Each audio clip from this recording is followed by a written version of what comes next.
I have to be quick here because it's starting to rain, but I was out in, I don't know, the garden center, and I looked at some hazelnut trees, and I thought, wow, they've got all their little pollen, whatever those are called, hanging down, and mine doesn't have anything like that. I wonder what's going on.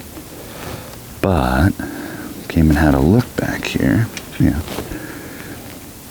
So I've got one set and a whole ton of these tiny, I don't know if you can see those, tiny pink flowers. I'll try up here.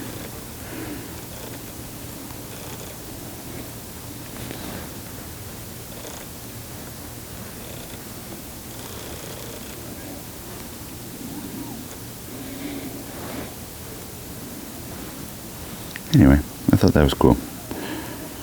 Maybe I'll have some hazelnuts on here. I doubt it. Anyway, have a good day.